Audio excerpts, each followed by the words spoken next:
자, 어제와 또 다른 얼굴들이 이렇게 보이니까 좋으네요. 아, 어젯밤 저희는 부족함에 대한 이야기를 나눴습니다. 부족함이 없는 인생을 추구하는 자들이 아니라 부족함이 있을지라도 이해할 수 없는 어려움 앞에서도 찬송하며 감사하는 삶이 우리에게 하나님의 아름다운 기적으로 이어가신다라고 하는 것을 우리가 어제 들었습니다. 아름다운 기적은요, 우리가 생각하는 그런 좋은 환경과 모습은 아닐 수도 있습니다. 사도 바울은 그렇게 아, 열심히 하나님의 삶을 따라가 순종한 그 결과가 로마 감옥이었어요. 그러니까 생각했던 것과는 좀 거리가 먼 평안이죠. 그럼에도 불구하고 사도 바울이 바라봤던 것들은 차디찬 감옥의 환경이 아니라 하나님께서 이곳으로 보내신 목적과 이유를 알게 되었고, 그 사명감이 그 상황들을 충분히 이겨내는 힘이 되었던 거죠. 그게 그리스도인들의 모습입니다.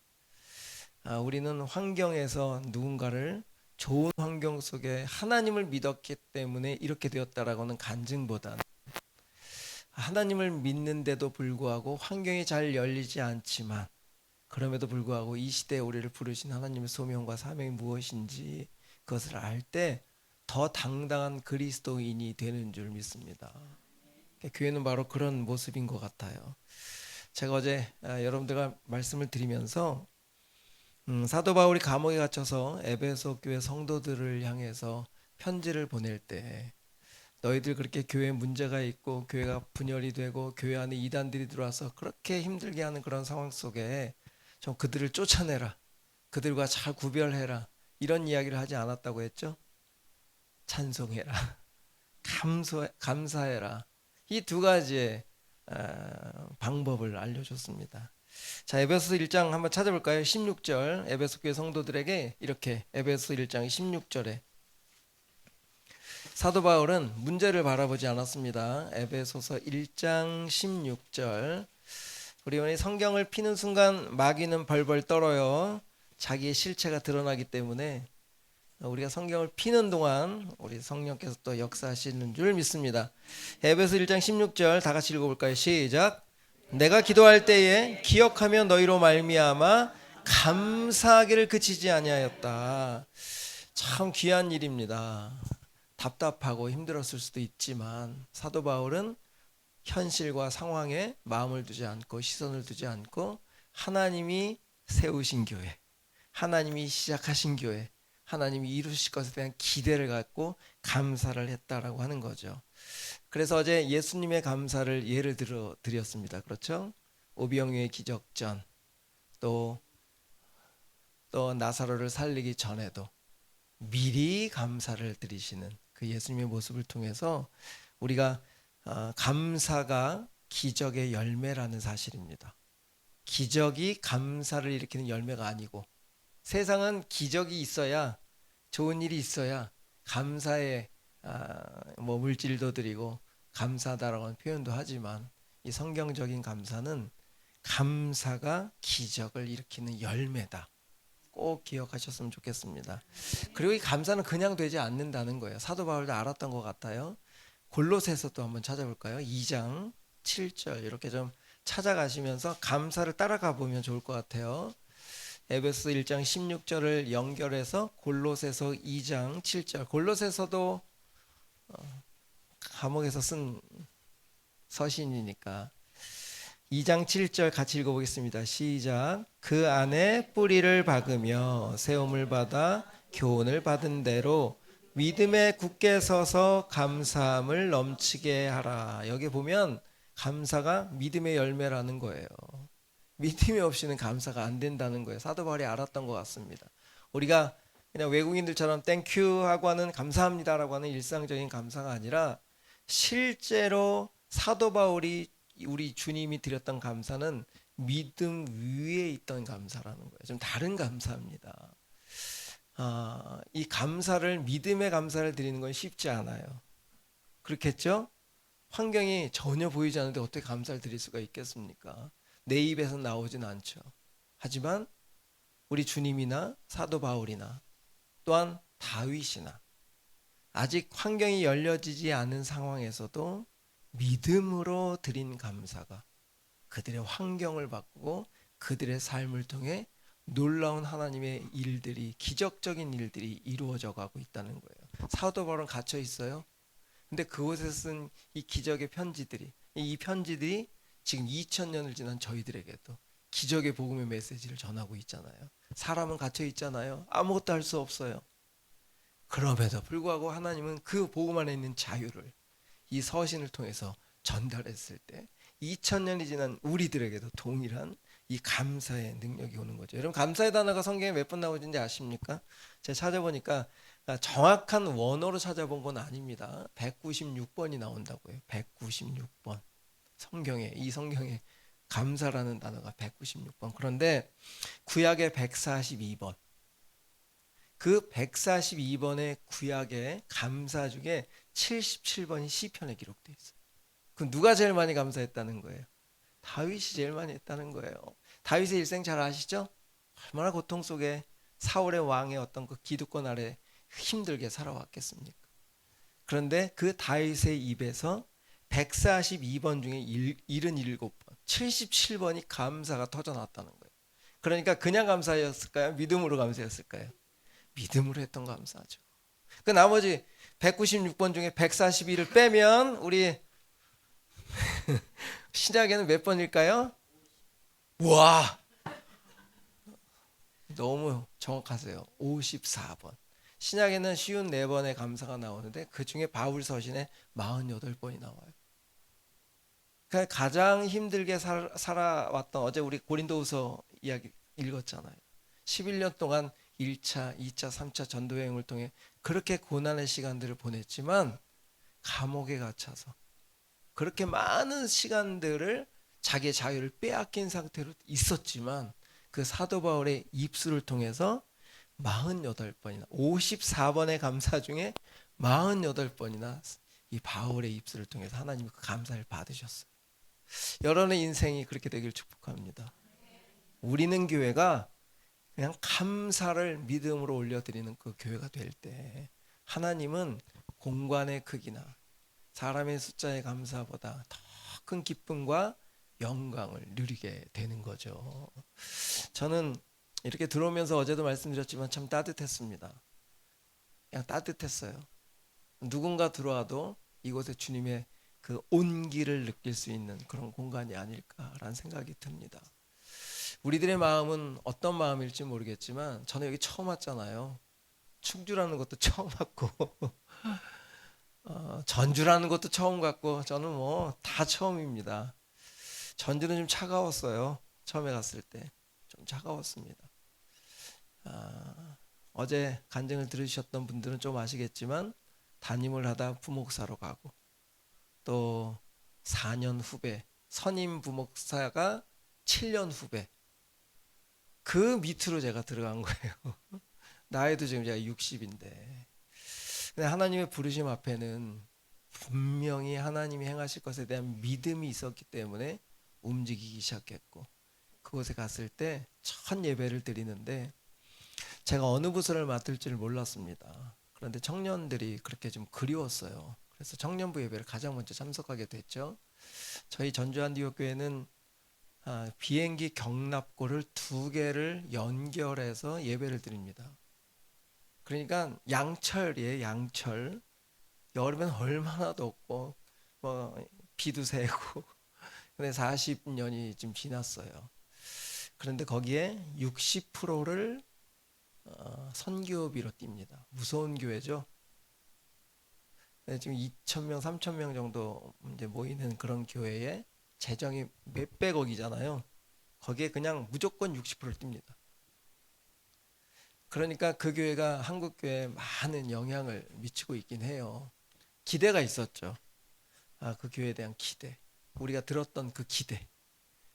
정작 그 교회 딱 들어갔을 때 차가움을 좀 느꼈습니다. 이유는 뭐냐면 일대 이동희 목사님이 모토가 뭐였냐면 불편하게 삽시다예요. 모든 성도에게 불편하게 사는 것이 그냥 강조점이었습니다. 그 이유는 선교비를 60% 뛰어야 되니까 이 교회를 운영할 수 있는 재정이 남아있질 않는 거예요. 직원들 또 목회자들 또 여러 가지 관리비를 빼고 나면 각 교육부서에 흘려보낼 수 있는 재정이 없다 보니까 우리는 불평하게 살고 뭐 선물이 없습니다. 성탄절도 귤 하나를 안 줬으니까 그만큼 막 조여서 그렇게 선교비로 애를 쓴 거예요.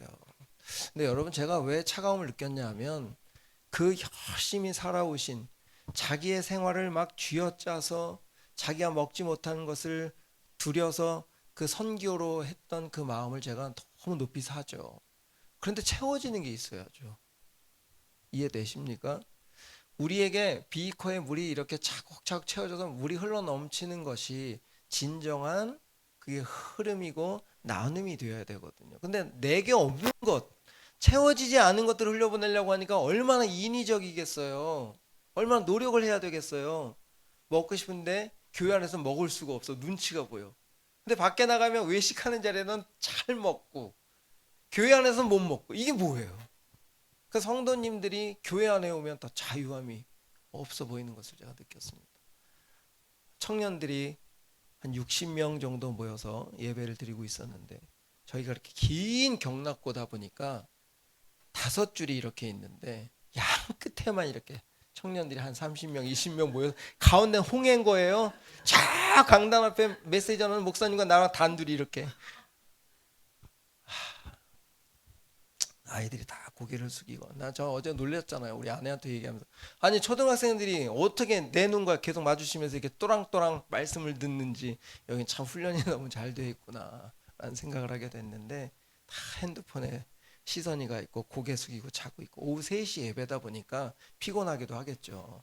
오전 9시부터 나와서 교육부서 섬기고 그렇게 힘들게 일찍부터 교회 나와서 섬기다 보니까 오후 3시 되면 그냥 자동으로 졸리는 시간이 되다 봐서 근데 그런 청년들을 향한 제 마음이 따뜻함을 그들에게 정말 주고 싶다라고 하는 기도가 시작이 되었고 그렇게 청년들을 맡게 되면서 그들의 입술을 통해 그냥 인위적이고 억지로 형식적인 감사 찬양이 아니라 정말 채워진 감사 하나님이 부어주신 그 찬송 이것이 이 공간에서 울려 퍼졌으면 좋겠다라고 하는 그런 큰 마음을 주신 거예요. 그렇게 시작이 된 5년 전의 이야기가 지금은 저희 유튜브 영상을 보면 정말 앞에 워십팀과 또 뮤지컬 팀과 그 팀들이 그렇게 밝게 찬양하며 200명이 넘는 청년들이 그렇게 크게 예배드리고 이 저희 모습과 비슷해요. 청년들의 예배는 그냥 다 집중합니다. 지금 얼마나 감사한지 모르겠어요.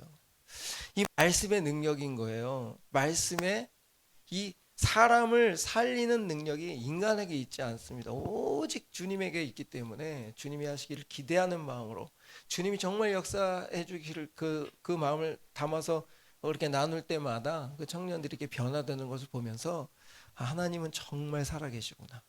하나님은 정말 살아계시구나 라는 것을 지금도 느끼고 있습니다. 구약에서 감사를 가장 많이 한 사람이 누구라고요? 다윗. 신약에서는 바울. 그 둘의 인생을 돌아보면 우리들의 인생과 다를 게 없어요. 이 시대에 살아가는 것이 얼마나 힘들고 어렵습니까? 다윗 관계 속에서 제일 어려웠던 사람이잖아요. 이 시대는 관계하기가 너무너무 어려워요. 회사 가서도 어렵고 더더욱이 교회 와서는 더 어려울 수도 있는 거죠. 이런 관계 어려움 속에서도 하나님이 세우신 오늘 원래 낮에 해야 될 이야기가 오늘 저녁으로 제가 좀 밀고 오늘 에스더의 얘기를 좀 하려고 하는데 이따 저녁에 그 이야기를 하려고 해요.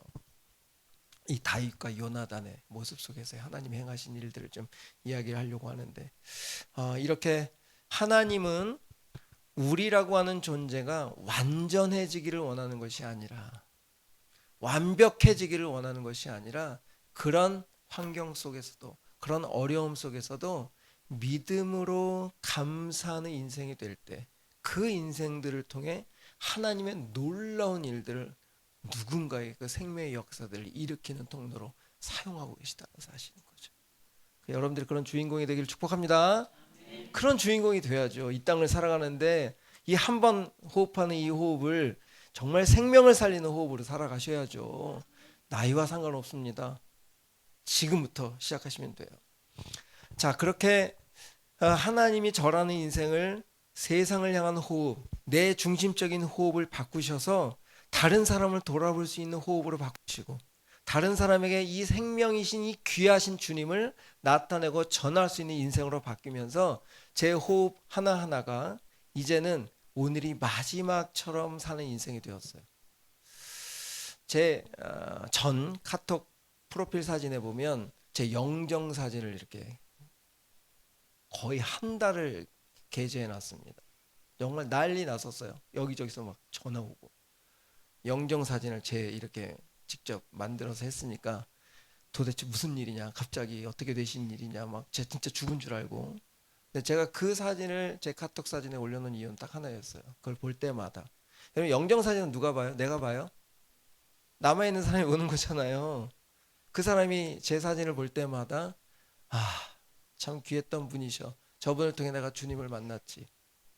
저분의 모습이 정말 주님의 그 모습들이 보여서 너무 귀했어. 이런 평판을 받아야지. 저 그 영정 사진을 보면서 그냥 고개를 숙일 수밖에 없는 그런 인생이 되면 안 될 거 아니에요. 저희 아버지가 소천하실 때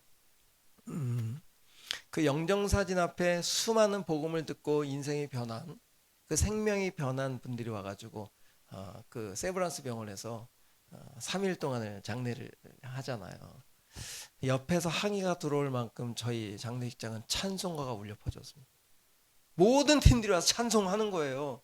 옆에서 도대체 저 집은 무슨 일이냐, 누가 돌아가셨는데 저렇게 맨날 기뻐 있느냐, 이해가 안 되는 그런 장례식을 드렸거든요. 그 모습을 보면서 나도 저런 인생 살아야 되겠다. 여러분도 그런 인생 살길 바랍니다. 내 영정 사진을 보는 순간 저 사람을 통해서 무슨 큰 돈을 누렸다는 것이 아니라, 도움을 받았다는 것이 아니라 저번의 삶을 통해 하나님의 모습이 보였다라고 하는 그런 평가를 받아야 되지 않겠어요? 그 모습으로 사는 것이 바로 믿음의 사람들의 모습이라고 하는 거죠. 제가 이렇게 변해가는 과정들을 다 소개해드릴 수는 없지만, 제가 어제 약속한 대로 저희 딸 이야기를 조금 하려고 오늘 에스더 이야기를 가지고 왔습니다. 저희 딸이 곧잘 피아노를 쳤어요. 너무 잘 쳤어요. 콩쿨 대회 아마 대상을 받을 만큼 핏줄이 좀 있는 것 같아요. 음악적인 핏줄이 있어서 그렇게 열심히 해서 제 동생 재즈 피아니스트도 저희 딸을 좀 잘 키워봐야 되겠다라고 생각을 하고 가르쳤는데, 제가 그때 신대원 뒤늦게 45살에 신대원에 들어가서 야간 대학을 다니고 있었습니다. 낮에는 그래도 일을 해야 되고 또 가정을 책임지려니까 우리 아내도 그때 막 웅진코웨이 하여튼 여러 가지 비대 청소도 다니고 그냥 가정을 꾸려가야 되고 아이들을 키워야 되니까 그런 시간들을 좀 어려운 시간들을 보내고 있었을 때 학교 다녀온 이 아이가 감을 그 딱딱한 감을 깎아먹다가 손을 자른 거예요. 그래서 119에서 이제 연락이 왔고 그 119를 찾아가 보니까 이 안에 인대까지 다 손상이 돼서 감각을 잃어버리는 거예요. 그래서 안에도 수술하고 겉에도 수술하게 된 거예요. 근데 그 수술이 잘못됐네. 그래 다음날 다시 뜯어내고 또 수술을 했어요. 그러니 이 아이한테 얼마나 큰 아픔이었겠습니까? 피아노를 칠 수 있을까요? 없을까요? 피아노를 칠 수 없는 좌절이 찾아온 거예요. 그때 하나님께 좀 원망 같은 생각이 저한테 없었겠습니까? 하나님, 그래도 하나님을 찬양하는 그 자리로 세워가기 위해서 이렇게 좀 세워가려고 하는데, 이 아이가 보컬도 가르쳐보고 발레도 가르쳐보고 수많은 것들을 가르치면서 저는 욕심을 부린 것이 아니라 얘의 재능을 끄집어내고 싶었던 거예요. 그 중에서 네가 잘할 수 있는 거 하나를 해라. 그 중에 하나가 이제 피아노였던 거예요. 근데 그 잘하는 것들을 이제 그렇게 본인의 실수이지만 그런 상황이 딱 됐을 때 마음에 좀 안타까움이 있었어요. 그리고 아빠가 할 수 없는 일이잖아요. 그 밖에서 수술하는 모습을 보는데 마음이 그렇게 아픈 거예요. 근데 그 수술이 또 잘못되고 다음날 또 수술을 하고. 자, 그 좌절된 우리 딸한테 내가 해줄 수 있는, 뒤늦게 헌신한 이 아빠가, 신대원 야간대학을 다니는 이 아빠가 뭘 해줄 수 있는 게 없는 거예요. 하나님에 대한 분명 확신도 저에게 아직까지 그때는 없었고, 하지만 제게 있었던 한 가지 마음은 딸에게 이런 이야기를 했던 것 같아요. 딸, 하나님은 손가락만 주신 분이 아니야. 하나님은 네가 손가락이 혹 다쳤다면 다른 것을 통해서도 하나님 일하실 수 있을 거라고 생각한다. 그래서 그때서부터 찾은 것이 춤이었습니다. 얘가 이제 막 춤을 찾으러 다니고 스스로가 서울에 있는 선생님을 찾아다닐 만큼 아주 최선을 다해서 열심히 자기가 달려갈 길을 그렇게 찾아갔죠. 그 대신 저한테 그래 와서 얘기해. 아빠, 춤이 너무 좋은데 공부는 싫어. 그럼 공부는 못 하겠다. 그래, 공부하지 마. 하지만 졸업은 하자. 그래가지고 밤새 춤추고 들어오면 제가 픽업을 해서 학교에다 데려다 줍니다. 그리고 학교 자요. 고등학교 가서 자요. 그럼 저희는 뭐 성적표를 가져오면 정말 뒤에서 2, 3등. 공부를 안 했던 거죠. 참 잘했어요. 계속해서 그 친구가 할 수 있는, 우리 딸이 잘할 수 있는 길을 그냥 계속 응원해 줬을 뿐인 거예요. 공부? 왜냐하면 저도 45살에 공부를 시작했잖아요. 그 전까지 공부를 안 하던 사람이 하나님의 은혜를 입으니까 공부를 하게 되더라고요. 그건 하나님이 주시는 마음이 담겼을 때 이 안 좋은 머리도 한 20년을 공부를 안 했으니 제가 무슨 공부가 됐겠습니까? 근데 그 머리로도 제가 대학원을 4.0으로 졸업을 했거든요. 이게 전혀 4.0이 이렇게 다가오질 않으시는 것 같은데 옛날 방식으로는 수입니다. 수. 90점이 넘은 거죠. 그런 하나님의 은혜가 저는 있는 것을 알기 때문에 당장 지금 네가 좋아하고 즐거워하는 것을 찾았으면 좋겠다 해서 그렇게 시작이 된 것이 이제 춤이었습니다. 근데 저희가 이제 그 시간이 조금 지나서 청담동에다 이제 어, 개척을 하게 되면서 청년들 뭐 20명 정도와 시작을 했으니 그 청담동에는 무료로 주신 건 아니었어요. 그분이 자기의 상가 2개가 있었는데 일반적인 임대비는 뭐 1억에 뭐 한 700, 800 정도 임대비를 줘야 되는 그런 상황에 청담동의 장소였지만 저희들에게는 3천에 200이었어요. 그냥 진짜 거저로 주신 거죠. 근데 저희는 한 1년 반을 못 버티고 임대비를 못 낼 상황이 됐습니다. 청년들을 비하시키는 것은 아니고 청년들이 헌금을 잘 못해요. 요즘 시대에 자기 쓸 것도 바쁜 청년들이 언제 또 지방에서 올라온 청년들이 저희 교회 성도들이 좀 많았기 때문에 그날 그런 재정적인 압박에 조금 어려움이 있었을 때 우리 딸이 덜컥 고3에서 이제 대학을 입학을 한 거예요. 그것도 국민대학교 실용무용과에 입학을 딱 했네요. 그런데 등록금이 없는 거예요.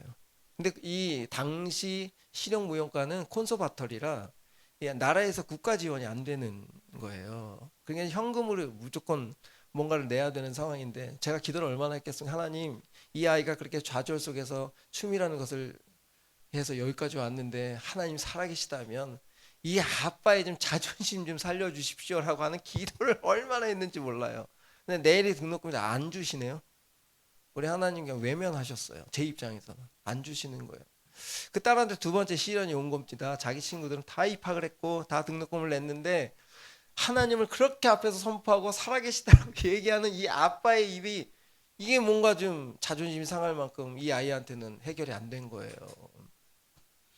그때 또 딸아이를 불러다가 하나님이 너를 그 어려움에서 이렇게 장르를 바꿔서 여기까지 오게 하시고 대학까지 입학해 하신 거 하나님이 다른 길을 분명히 예비하셨을 거야. 근데 어떻게 이 아이가 엄마 아빠가 걸어가는 것에 대한 또 우리 저희 할아버지 할머니가 걸어가시던 그 길을 뭐 멀리서라도 그것을 느꼈는지 아빠 더 좋은 대학 갈 수 있을 거야. 그리고 그냥 쿨하게 거절을 한 거였어요. 근데 얼마나 힘들었겠습니까? 솔직히 엄마 아빠의 그 아픈 마음을 조금은 자기가 좀 짊어져 보겠다라고 그렇게 쿨하게 웃으면서 했지만 자기 친구들은 다 입학해가지고 그 레벨에 자기도 갈 수 있었던데 그걸 못 갔으니 얼마나 힘들었겠어요. 그런데 하나님이 그 다음 스텝을 어떻게 인도하시냐면 전문대 서울 종합예술대학교에 입학을 하신 거예요. 그 전문대입니다. 거기는 2년제 그 강남 한복판 삼성동에 있는 아주 연예인들이 진리한 거기를 들어가게 하신 거예요. 또 그때 또 때마침 하나님이 어떻게 등록금도 연결시켜 주셔서 그렇게 입학을 했습니다. 근데 2년제 아직도 졸업 안 하고 있어요. 제가 어떤 말씀을 드리려고 하는지 아냐면 그땐 그게 완전 죽을 것 같은 거예요. 안 되면.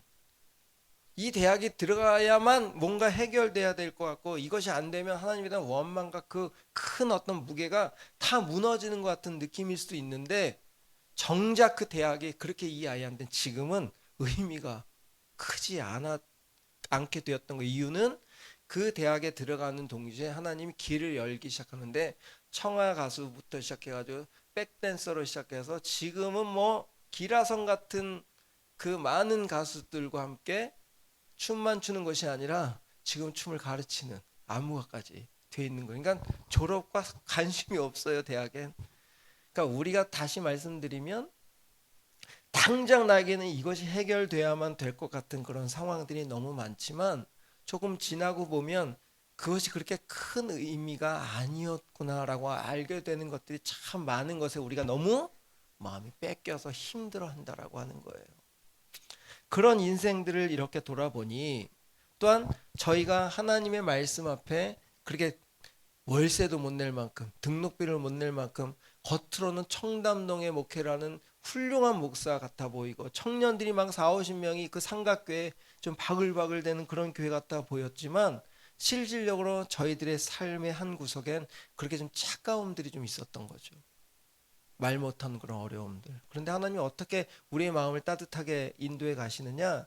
제 차가운 마음에 하나님의 따뜻한 마음을 주시기 위해서 몇 가지 테스트하는 일들이 있었는데 제가 일산에 저희가 이제 그러니까 본가가 다 일산이세요. 그래서 어렸을 때부터 저희 아버님 때부터 저희 치아를 이렇게 만져주시는 선생님이 일산에 치과가 있어서 제가 청담동 쪽에 있었지만 치과는 늘 일산 쪽에 멀잖아요. 근데 이 치료를 받고 있는데 전화가 온 겁니다. 어떤 아주 여자분한테 혹 생명의빛교회 담임 목사님이십니까? 그래서 네, 제가 담임 목사입니다. 근데 왜 교회 문이 잠겼을까요? 전 교회 문 앞에 와 있습니다. 아, 제가 지금 치료차 이렇게 와 있습니다라고 이야기했더니 저는 혹시 아시겠습니까? 청담동 그 거리 건너편에 보람약국 그 건물의 주인인데 어느 교회 권사이기도 하고 그 건물이 매매가 되어서 그 10분의 1 헌금을 좀 하고 싶습니다. 제가 귀가 얼마나 번쩍 뛰었겠어요. 여러분 청담동의 건물이면 몇십억이 아닙니다. 거기에 11조잖아요. 지금 이가 치료가 문제입니까? 이 뭐 이가 문제가 상관이 없죠. 일다 가야죠. 그래서 다 치료 뒤로 하고 달려갔죠.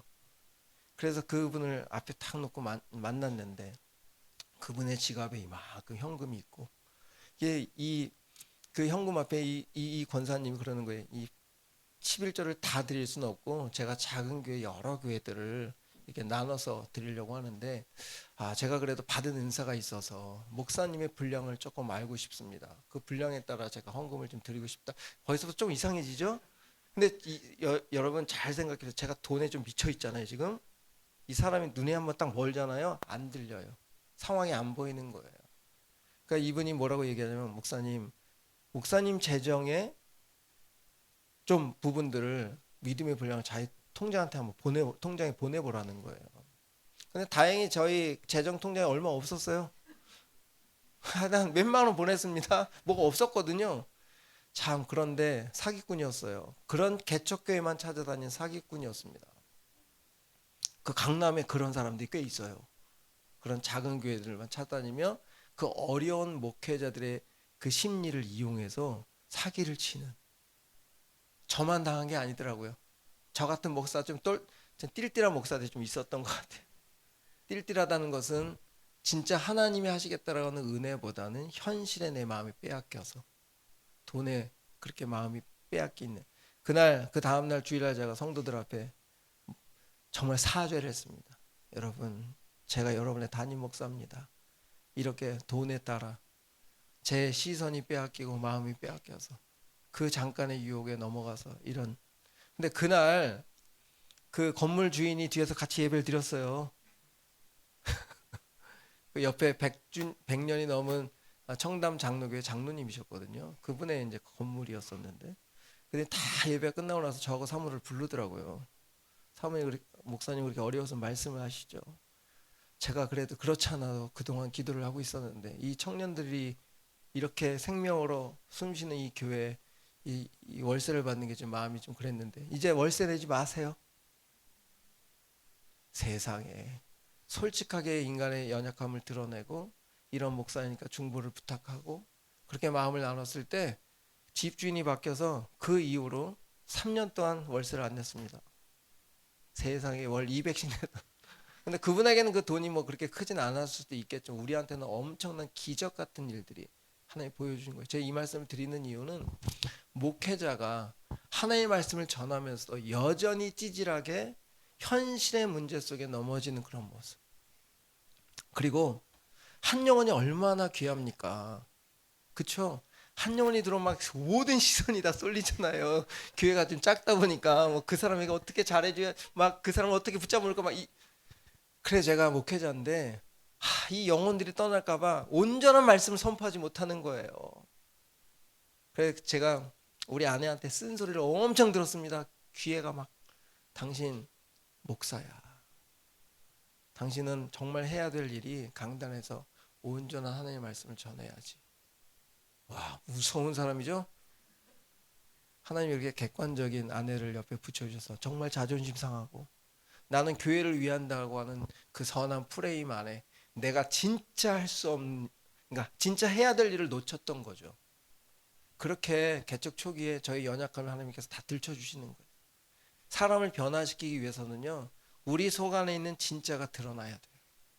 그냥 포장으로 가려져 있으면 절대 변화가 되지 않습니다. 나의 연약함이 드러나야 돼요. 근데 그것을 그냥 나만 알고 있으면 안 돼요. 하나님과 나만 알고 있으면 안 되고 그걸 솔직하게 성도들에게 오픈하고 나는 이렇게 연약한 목사니까 돈에도 자꾸 마음 빼앗기고 한 영혼이 도망갈까 봐 그냥 제대로 된 말씀도 제대로 전하지 못했던 그런 찌질한 목사다라고 이야기했을 때 성도들이 저를 위해서 같이 기도하고 제가 더욱더 온전한 목사가 될 수 있도록 그렇게 힘을 쓰는 것들을 보면서 더 하나가 되더라고요. 그럼 약할 때 강함 되시는 주님이 그럴 때 나타나는 거예요. 우리 딸들이 그런 걸 다 본 거예요. 우리 딸이 그런 걸 본 거예요. 아빠가 너무 솔직하게 강단에서 그런 모습들도 보이고 또 연약한 것들을 감춰야 되는데도 불구하고 그런 것들을 온전히 막 드러낼 때 진짜 이 살아나는 이런 일들을 보면서 딸이 자기가 해야 될 역할들의 친구들을 불러서 워십팀을 만들고 교회에 자기들이 이 교회에 앞장서서 막 그런 일들을 계속 지켜보면서 우리는 뭐 이래라 저래라 가르쳐지지 않았거든요. 왜냐하면 제가 목회자 자녀로 엄청나게 강압적으로 우리 시대 때는 조금 강압적으로 자녀들을 좀 세워갔잖아요. 오후예배 빠졌다고 저 머리도 잘렸습니다. 저희 아버지한테 오후예배만 빠졌다고 이 앞머리를 잘렸어요. 그 상처가 얼마나 큰지. 그러니까 저는 조금 자녀들한테는 그렇게 좀 자유로움 속에 우리가 보여주자라고 하는 그런 의도로 그런 신앙생활을 해왔는데 그렇게 딸아이가 그런 과정을 통해 어려운 상황을 통해 당장의 문제보다는 멀리 우리에게는 멀리 느껴질 것 같은 작은 조각구름 하나 보이는 것 같아 보이지만 믿음으로 그것을 받아들였을 때 하나님 이렇게 행하시는 것들이 얼마나 큰 은혜가 되었는지 그때 제가 딸아이한테 했던 이야기가 바로 에스더 이야기입니다. 우리 2장 한번 가볼까요? 짧게 한번. 자, 에스더 이야기는 여러분 너무 잘 아는 말씀일 거예요. 이 배경은 어떻게 되죠? 이스라엘 백성이 바벨론의 포로로 잡혀갑니다. 70년 동안. 그 70년 동안 잡혀갔는데 그 바벨론 누구에게 또 잡히죠? 페르시아에게 잡혀버려요. 그러니까 이 에스더는 부모와 함께 바벨론의 포로로 잡혀가서 다시 고국으로 돌아온 존재들이 아니라 페르시아에 의해서 더 또 포로로 잡혀있는 그런 아주 힘든 상황 속에 이야기가 펼쳐지는 건데 우리 2장 3절 4절 한번 읽어보겠습니다. 전국 각 지방의 관리를 명령하여 아리따운 처녀를 다 도성 수산으로 모아 후궁으로 들여 궁녀를 주관하는 내시 헤게의 손에 맡겨 그 몸을 정결하게 하는 물품을 주게 하시고 왕의 눈에 아름다운 처녀를 와스디 대신 왕으로 삼으소서 하니 왕이 그 말을 좋게 여겨 그대로 행하니라. 이거 잘 들어보면 배경이 나오죠. 그 페르시아의 왕 아하수에로 왕이 잔치를 베풉니다. 나라를 위해서 막 공원을 세운 군인들과 신하를 위해서 잔치를 계속 베풀어요. 그 잔치를 베푸는 동안 자기 아내 와스디를 좀 불러들여서 그 흥을 좀 더 돋구기 위해서 아내를 불렀는데 아내가 거절을 하잖아요. 그 거절에 화가 나서 아내를 잘라버립니다. 와스디를 폐위시켜버려요.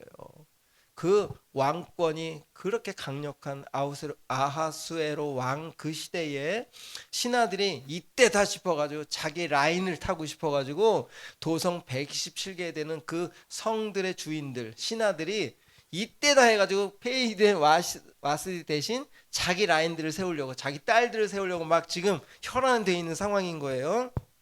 자, 그 중에 한 여인이 소개되는 7절입니다. 그의 삼촌의 딸 하다사, 이 하다사는 히브리어죠. 음매화, 그러니까 하얀 꽃을 가진 나무입니다. 그렇게 아름답다라고 하는 거예요. 하다사 곧 에스더는 왕후가 된 이후에 세워진 이름이에요. 별이란 뜻입니다. 별. 별처럼 빛나다 이런 뜻이에요. 에스더는 부모가 없었으나 여기 부모가 없었다라고 하는 것은 왕후가 됐을 시기의 이야기가 되는데 바벨론 포로로 왔을 때 부모가 죽었다라고 하는 설이 대부분 맞습니다. 그래서 포로로 왔을 때 부모들은 다 죽고 홀로 남은 작은 아버지 모르드게의 손에 의해서 자랐던 그런 자매였던 거죠. 그러니까 이 에스더라고 하는 존재, 별이라고 하는 것은 나중에 왕후가 되었을 때 지어진 이름이죠. 원래 하다사, 그러니까 하얀 꽃의 나무라고 하는 그 화삼이라는 의미를 갖고 있는 그런 이름이에요. 그런데 그 인생은 어떻습니까?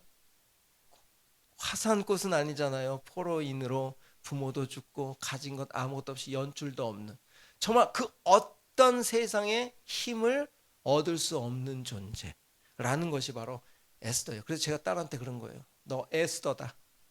엄마 아빠가 연줄도 없고 엄마 아빠가 세상에 어떤 재정도 없고 엄마 아빠가 가진 건 하나님 빽뿐이 없는데 어떡하냐. 그냥 제가 하는 얘기가 늘 그랬어요. 그러니까 이게 조금 뜬금없잖아요. 여러분 하나님 빽이라는 게 손에 쥐어집니까? 이게 안 쥐어지잖아요. 말로만 하나님 빽 하지 우리가 실질적으로 그 하나님 빽이 느껴질까요? 근데 우리 딸한테 그런 거예요.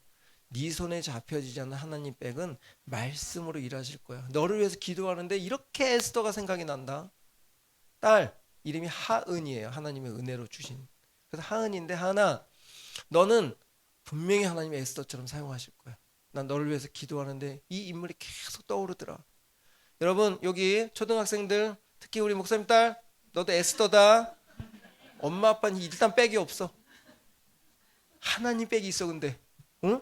하나님 백이 제일 멋진 거야. 그 옆에 친구들도 다 마찬가지, 우리 청년들도 마찬가지예요. 부모님, 우리 부모님 왜 이런 부모님 만나게 해서 제가 그 한숨을 하루에 100번도 더 쉬었던 사람이에요.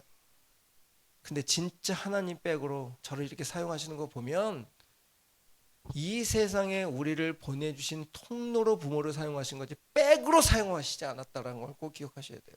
부모는 우리의 백이 아닙니다. 니네들 부모는 백이 아니야. 청년들한테 제가 이런 거 가르쳐요. 부모를 통해서 뭔가를 얻으려고 하지 말고 너를 이 땅에 보낸 생명으로 통로를 삼으신 분들이야. 그렇죠? 그러니까 부모님들도 좀 너무 에너지 쏟지 마세요. 일단 통로를 보냈으니까 누가 보내주셨어요? 하나님 보내주셔서 하나님이 알아서 하시겠죠. 그다음에 우리는 어떻게 해야 됩니까? 하나님이 보내주셨으니까 당신 책임져 주십시오라고 그냥 놓는 것이 아니라 주님이 보내주셨다면 어떻게 사용할지 우리는 계속 기도하면서 그분의 의도를 알면 돼요. 그리고 그걸 흘려만 보내주면 됩니다. 우리가 핸들링하는 게 아니에요. 자녀 교육은. 요즘 애들이 뭐 손에 잡힙니까? 중학생들 아주 난리 났죠.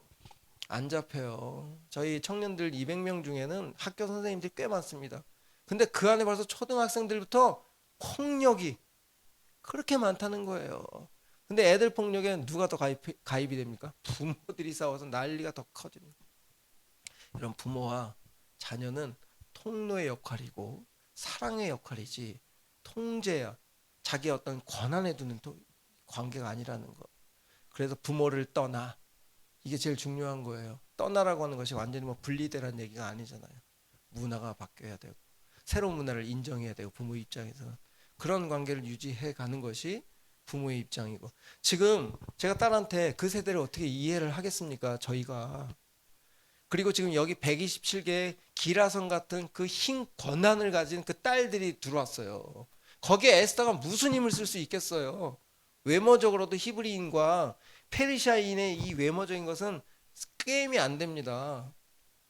아무리 이 하다사 음메아처럼 아름다운 흰 꽃을 갖고 있어도 동양인과 서양인의 차이가 있는 거예요. 외모적으로도 게임이 안 돼, 능력으로도 게임이 안 돼, 배경적으로도 게임이 안 돼. 그러니까 누구예요? 저희 딸하고 똑같은 거예요. 수많은 댄서들 앞에서, 몇만 명이 된 댄서들 앞에서 그 초이스 된다는 것이 쉬운 일이 아니거든요. 하지만 하나님이 말씀을 주시는 거예요. 계속. 영훈아, 네 딸 내가 에스더처럼 사용할 것 같아. 저는 아멘하고 우리 딸한테 그냥 흘려만 보내는 거예요. 지금도 맨날 넌 에스더야. 계속 이 얘기만 해줘요. 제가 뭘 해줄 수 있는 게 뭐가 있습니까? 뭐 돈을 지원을 해줘요? 뭘 해줘요? 우린 늘 기도하고 있다.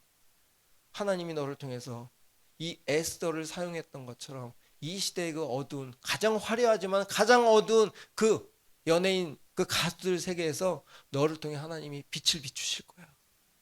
이런 이야기를 계속 해주는 거예요. 이 아이가 나중에 자기 입으로 그래요. 나 에스더야. 자기가 그러는 거예요. 아빠 기도해줘. 이게 하는 거예요. 아빠 돈 좀 보내줘. 뭐 아빠 무슨 뭘 해줘가 이런 얘기가 없어졌어요. 아빠 기도해줘. 이 말이 바뀌는 것은 어떤 환경이 좋아져서가 아니라 진짜 부모가 어떤 모습으로 살아내느냐, 또 어떤 모습으로 흘려보내주느냐가 중요했다는 거죠. 여기서 제가 7절, 부모는 에스더는 부모가 없었으나 그 부모가 죽은 후에 모르드게가 자기 딸같이 양육하여 작은 아버지 밑에서 컸으니 얼마나 눈치밥으로 컸겠습니까? 이게 그냥 우리가 지금 유추해 보면 이런 어려운 상황이라는 거예요. 지금 우리의 자녀들이 우리가 뭔가 해줄 수 없는 그런 상황임에도 불구하고 우리가 세상의 권위 아래, 세상의 물질 아래, 세상의 비교 아래 우리가 그리스도인을 살아내는 것이 정말 이런 모습일 수도 있습니다. 절대 127명의 상대에서 이길 수 없는 존재들. 우리가 그리스도인이 그런 무기력한 무능력한 존재일 수도 있는 거예요. 그런데 하나님이 에이스를 그 127명 중에 가장 우뚝 세우는 거예요. 그게 그 다음 절 8절, 왕의 조서와 명령이 반포되면 처녀들이 도성 수산에 많이 모여 127명, 최소 127명입니다. 헤게의 수하에 나아갈 때 에스더도 왕궁으로 이끌려가서, 수동태입니다. 여기 나아갈 때 이끌려가서 속하니, 다 수동태로 기록되어 있어요. 무슨 소리입니까? 다 지금 밀려 이 인생이 지금 누군가에 밀려서 가고 있다는 거잖아요. 자기 주도가 지금 안 되고 있는 상황인 거예요. 그 지금 에스더 기자가 그걸 얘기하고 있는 거예요. 우리 인생이 지금 부모에 의해서 밀려가기도 하고 어떨 땐 세상의 흐름 속에 밀려가기도 있는 거예요.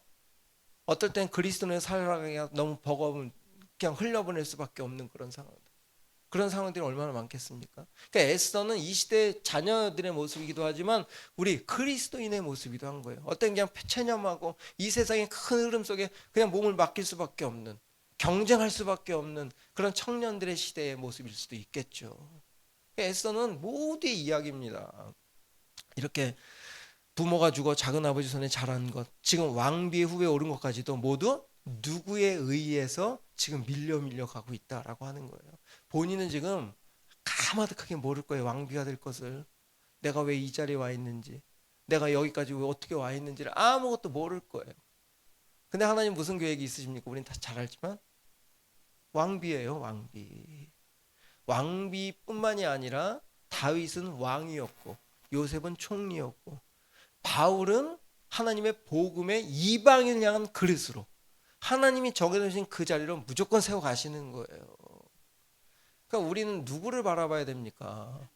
진짜 우리 인생의 주인이신 하나님이 내 인생을 통치하고 계신다라고 하는 확신만 있으면 되는 거예요. 그거 흔들리지 않죠? 아니 흔들릴 수 있죠. 흔들릴 수 있어도 흔들려도 뭐를 바라보면 되죠? 하나님 나를 끌어가시겠다라고 하는 그 말씀을 붙잡으면, 흔들리면서도 그 말씀 붙잡으면 되는 거예요. 우리가 어떻게 안 흔들립니까? 목사도 흔들리는데 그 초라하게 돈에 의해서 보람 약국만 생각하면 제가 그냥 지금도 청담동에 있어요. 그 약국이 보람 약국. 제가 시가도 따져봤다니까요. 가면서 보람 약국 건물이 얼마인가. 얼마나 사람이 계산적인지 몰라요. 그렇게 계산적인 사람, 내게 들어와야 될 금액이 먼저 계산되는 사람이었던 그런 제가 지금은 계산하지 않습니다. 하나님의 계산으로 살아가기 시작했어요. 내가 해줄 수 없는 계산. 근데 하나님이 계산하고 계시는 거예요. 우리 인생이 우리가 설계한다고 되질 않습니다. 그쵸? 우리 어르신들 어떻습니까? 내 힘으로 잘 안 되잖아요. 그렇죠? 아무리 노력해도 한계가 있어요. 그런데 그때마다 우리가 느끼는 것은 우리가 할 수 있는 것은 정말 열린 게 하늘뿐이 없는 거예요. 개척교회 때 바라볼 것은 하늘뿐이 없겠더라고. 땅만 쳐다보면 뭐 돈이 나옵니까? 뭐가 나옵니까? 진짜 저희 아버지가 어머니가 그러시더라고. 야, 목회자는 하늘을 보면 돼. 얼마나 하늘을 많이 보셨는지 모르겠. 본인의 어떤 경험담이겠죠. 여러분, 이게 목회자의 문제가 아니라 정말 이 지치고 경쟁하기 어려운 이 시대에 우리 하나님을 바라보는 거예요. 방법이 없어요. 근데 하나님은 우리 인생을 지켜보시면서 이 에스더를 왕비로 세워가시는 거예요. 9절, 헤게가 이 처녀를 좋게 보고. 여러분, 헤게가 이 황제의 비서실장 같은 상황인 거예요. 그러면 이 비서실장의 실세는 지금 다음 왕비가 되는 라인을 누구 줄을 서야 될지를 쫙 고민을 해야 될 상황인 거거든요. 근데 지금 누구를 좋게 봤다는 거예요? 연줄 하나도 없는 에스더를 좋게 봤다는 거예요. 이게 말이 될까요? 이 헤게는 그렇게 있으면 안 되는 사람인 거예요. 실질적으로 내가 다음 스텝을 위해서 더 큰 줄을 잡아야 되는 그런 상황인 거야. 저 도성 중에 누가 돈이 제일 많고 누가 힘이 세고 누가 연질이 제일 좋지? 막 그걸 따져가면서 그 처녀, 그 아가씨한테 더 은혜를 베풀어야 될 거 아니에요. 그 사람이 왕비가 되도록. 그러면 그 다 연결되지 않겠습니까? 근데 여기에 구절에 제가 이 은혜라고 하는 헤세드라는 단어가 이 세상에 그리스도인으로 살아가기 버거운, 이 세상에서 정말 이 목회자의 자녀로 살아가기 힘든 우리 딸을 향해서 하나님 주목하고 계시구나. 여러분, 이렇게 우리를 향한 주목은 하나님의 주목이어야지. 그렇죠? 하나님이 좀 주목하시잖아요. 은혜라고 한 단어는 하나님의 속성입니다. 세상의 이야기가 아닌 거예요. 저는 여기서 우리 딸한테 그런 거예요. 하나님이 널 주목하신대. 하나님이 널 주목하신대. 여러분, 이게 우리 딸에게만의 이야기가 아닙니다. 우리 모두에게 좀 말씀하시는 거예요. 내가 널 주목하고 있어. 자, 그 다음에 은혜를 베풀어. 여러분에게 이 은혜가 오늘도 임하시고 계시는 줄 믿습니다. 몸을 정결하게 할 물품과 일용품을 고추며 왕궁에서 의뢰주는 7 궁녀를 주고, 자, 아름다운 처소로 옮겼습니다. 쭉 넘어가서 12절, 이제 127명의 후보들이 이런 일들이 벌어져야 돼. 1년 동안 왕비가 되기 위한 수업을 받습니다. 그게 이제 12절이에요. 처녀마다 차례대로 아하스로 왕에게 나가기 전에 여자에 대하여 정한 규례대로 12달 동안 이제 테스트와 몸 단장을 시키는 거예요. 6개월 동안은 뭘 합니까? 모략 기름을 써서 피부병들이나 피부에 어떤 안 좋은 것들 다 해결해야 되는 거예요. 그게 6개월 동안 모략이라고 하는 것을 통해서 이 여인들을 정결하게 만들어가는 과정이 있고, 그 다음 6개월 동안에는요, 정결된 몸에 자신만의 향기를 품을 수 있도록 향품을 주는 거예요. 그 과정들, 여인으로서 왕비로서의 1년 동안의 수업을 받는 거예요.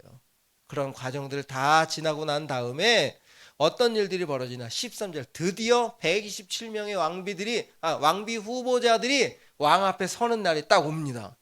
이제 한 사람씩 들어가는 거예요. 왕 앞에 이제 1대1로 면접을 보는 겁니다. 근데 그 면접 앞에 갈 때 이 헤게가, 비서실장이 카드를 하나씩 주는 거예요. 처녀가 왕에게 나갈 때에는 그가 구하는 모든 것을 다 주어 왕의 크레딧 카드, VIP 카드를 주고, 너 왕에게 초이스 받기 위해서 어떤 것든 사 입어라. 어떤 뭐 외모를 꾸미든 알아서 해라. 그거예요. 얼마나 자기가 신경을 썼겠습니까? 이 왕한테만 선택을 받으면 이제 다 끝나는 거잖아, 인생이. 그 얼마나 그 카드를 썼겠어요. 그지, 딸? 카드 주면 막 쓰겠지? 얼마나 살 게 많겠어. 지금 막 올리브영 가면 난리 날 거 아니야? 살 게 막 한두 개니 지금? 니네들은 아직 장난감일 것 같고. 아니야? 아니야? 장난감 아니구나. 아니 미안해, 내가 너무 어리게 봤나 보다. 자, 이렇게 크레딧 카드를 받은 처녀들이 왕에게 간택받기 위해서 세상적인 방법을 동원하는 거예요. 그런데 에스더 15절 보십시오. 이 모습이 우리의 모습이 되어야 되는 거예요. 여러분, 모르드게의 삼촌 아비가일의 딸 모르드게 자기 딸같이 양육한 에스더가 차례가 되었어요. 그런데 뒤에서 어떻게 됩니까? 궁녀를 주관하는 내시 헤게가 정한 것 외에는 그 어떤 것도 추구하지 않았다는 거예요. 그게 무슨 소리냐면 헤게에게 물어본 거예요. 비서실장님, 저는 인위적인 세상의 방법을 동원하지 않겠습니다. 왕이 그동안 왕을 대하시면서 왕이 그래도 싫어한 것들이 무엇이 있었을까요? 제가 무엇을 조심해야 될까요? 이런 것들만 물어봤다는 거예요. 제가 들어가는데 뭐 머리를 펌을 하든 염색을 하든 옷을 사입든 이런 게 중요한 것이 아니라 저는 왕의 마음이 평안한지 왕의 마음이 지금 어떤 상황인지를 물어봤다라고 하는 거예요. 다르지요? 그러니까 저희 딸에게도 그런 얘기를 하는 거예요. 너는 거기서 1등이 되는 것이 중요한 것이 아니라 성실하게 하는 사람이 돼야 돼. 여러분 상사들은 눈이 4개입니다. 아시죠? 살면 살수록 눈이 커지고 넓어지고 다 보이잖아요. 애기들 보면 아무리 숨겨도 다 알잖아요. 직장에서도 마찬가지입니다. 상사들은 눈이 4개 8개예요. 우리가 좀 잘못해도 다 보는 거잖아요. 상사가 돼보신 분들은 알겠지만 여러분 이렇게 헤게가 정한 것 외에는 왕의 상황이 어떤 상황인지를 묻는 것 외에는 아무것도 꾸미지 않고 나갔다라고 하는 거예요. 여러분 어제 우리 목사님하고 그런 이야기를 했어요. 우리의 몸 중에서 손이 안 닿는 것이 등입니다. 등. 아무리 해도 손이 안 닿아요. 여기는 꾸밀 수가 없는 곳인 거예요. 늘 꾸미는 것은 앞인 거죠. 아침에 일어나면 다른 여자가 있고 예를 들어서 한 얘기입니다. 그렇게 늘 우리는 꾸미는 게 익숙하잖아요. 앞을 잘 꾸며야 잘 보일 수 있고 이 꾸민 거에 따라서 누군가의 평판을 받을 수 있는 사람들. 이 시대가 그걸 또 요구하기도 하지 않습니까? 근데 이 지금 에스더는 인위적인 꾸밈보다는 하나님이 여기까지 이끌어 가심에 대한 순종함으로 마음이 바뀌고 내가 이 자리에 섰을 때 왕비가 되는 것에 관심 있는 것이 아니라 하나님이 여기까지 보내신 하나님의 섭리에 반응을 하겠다라고 하는 하나님 앞에 철저한 내려놓음이 그쵸? 카드를 안 받았잖아요. 하나님 앞에 철저하게 내려놓음이 하나님이 일하시는 시작점이 된 거예요. 여러분 우리 인위적으로 해서 사람 안 모입니다. 시간 되면 다 보내주세요. 보내주세요. 필요한 인원도 보내주시고 필요한 재정도 흘려보내주시고 왜냐하면 이 교회를 하나님이 시작하셨으니까. 그럼 이 하나님의 그 교회가 이 지역 가운데 충주 어떻게 지금 연간 있냐 그랬더니 연간 뭐 전혀 없으시다는 거예요. 어떻게 여기까지 왔는지 전 잘 모르겠어요. 하나님 인도하심이겠죠. 당연히. 저는 하나님의 사람들이 가는 그 곳마다 하나님의 섭리가 같이 움직인다라고 저는 믿습니다. 우리의 몸이 그분의 성전이므로 그분의 성전됨이 거룩이 그분의 은혜가 그분의 사랑이 그분의 이 세상을 향한 계획들이 우리들을 통해 드러나기를 원하시는 분이 하나님이시기 때문에 우리에게 몸을 주신 거예요. 우리가 연합하신 거예요. 우리와 교통하고 계시는 거예요. 하나님 다 아시죠? 우리 필요 없죠. 왜 능력이 없으신가요? 우리 왜 이렇게 이런 일을 해요? 뭐해서 하나님 다 아실 거면 하나님의 방법은 이렇게 자기 내려놓음을 통해서 내 방법이 아닌 하나님이 하실 것에 대한 기대를 가진 사람들과 연합하셔서 당신이 그 일들을 해 나가시는 거예요. 우리 딸에게 좋아하는 사람이 생겼습니다. 나이가 10년이 넘게 차이가 나요. 최영준이라고 아주 댄스계에서 엄청 유명한 친구예요. 여러분이 여긴 잘 모르실 수도 있습니다. 그냥 인터넷 딱 치면 지금 뭐 모든 그 패널 뭐 심사위원으로 다 나오고 세븐틴을 키운 친구고 최영준이라고 하는 그 팀의 대표가 얘를 5년 전에 스카웃을 한 거예요. 청와대에서 춤추는 아이를 쟤는 좀 다르다. 그래가지고 자기 팀으로 좀 끌어온 거예요. 원밀리언 뭐 이렇게 아시나요 좀? 원밀리언 아세요?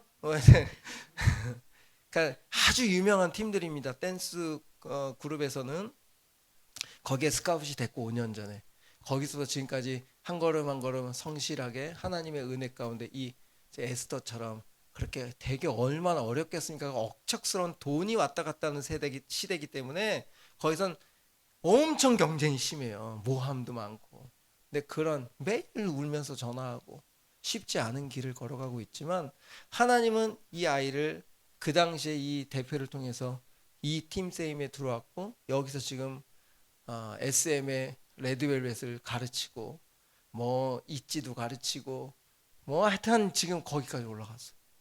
그러니까 저는 그 친구들 잘 몰라요, 솔직히. 가수들 잘 모르지만 이름만 대도 너무 잘 아는. 그래서 최영준이라는 그 이름도 그냥 막 길거리 다니던 다 아는 정도의 사람인데 그 친구 둘이 저희 수련회 때 와가지고 앞에서 워십도 하고 그 유명한 친구들이 와서 그러니까 이 아이들이 우리 딸을 통해서 그 대표가 마음이 움직인 거예요. 걔 얼마나 세상의 화려함 속에 있었겠습니까? 그런 친구가 우리 딸을 통해 이 마음이 동요가 되기 시작한 거예요. 도대체 쟤는 왜 다르지? 쟤는 뭔가 왜 좀 다른 것 같아. 그래서 저랑 연결이 되고 자기 힘들고 어려울 때 저한테 지금 연락하고 병원으로 제가 찾아가서 위로도 하고 걔 교회 다니지 않습니다. 그런데 지금은 기도 같이 하고 변하기 시작하는 거예요. 이 아이가 하는 건 아무것도 없어요. 뭐 예수님 믿으세요 이런 얘기 하나도 안 합니다. 그냥 하나님이 행하신 일에 믿음을 가지고 기대를 가지고 그 자리에서 최선을 해서 살아가고 있을 뿐인 거예요. 근데 하나님 그렇게 일하시는 거예요. 자, 16절 18절 결론을 내봅시다. 이제 아하수의 왕 제7년 10월 곧 테베롤에 에스더가 왕궁에 인도되어 들어갑니다. 드디어 아무것도 취하지 않고 들어가요. 솔직히 떨리지도 않았을 것 같아. 다른 이 후보자들은 얼마나 떨렸겠습니까? 나 무조건 붙들어 내가 이 왕비가 돼야 돼. 그런데 왕이 모든 여자보다 에스더를 더 사랑하고 제가 여기서 그랬어요. 하나 너는 바로 이 17절이 될 거야. 17절대로 하나님 일하실 거야. 이게 하나님의 섭리고 계획이야. 여러분 우리 자격 없는 우리들을 하나님 신부로 삼으신 이야기예요. 이게 이거 딴 얘기가 아닙니다. 복음이에요. 우리는 세상의 그 어떤 권력과 권세와 어떤 힘을 하나님께 나아가는 존재들이 아닌 거예요. 우리가 포기가 되고 우리가 정말 철저하게 저처럼 무능력한 목사임을 고백하고 인정하고 낮아질 때 하나님 그런 존재를 통해서 이렇게 왕비로 그리고 이 왕비가 나중에 어떻게 됩니까? 이스라엘 백성들을 다 구원해내잖아요. 그럼 이게 하나님의 복음의 능력인 거예요. 우리 같은 미련한 자들을 택하셔서 우리 같은 이 작은 교회를 선택하셔서 하나님의 거대한 꿈들이 지금 시작되었다라고 하는 거예요. 여러분 3년 동안 그 작업하고 계신 거예요. 앞으로 1년 후에 혹 문 닫을 수도 있습니다. 그건 하나님의 계획일 수도 있어요. 하지만 그것이 중요한 것처럼 오늘 하나님이 우리 교회를 통해서 에스더처럼 이 땅 가운데 무엇을 흘려보내고 싶으실지에 대한 기대가 시작된다면 우리의 이 작은 몸, 연약한 몸은 하늘의 놀라운 것 통로로 사용될 줄 믿습니다.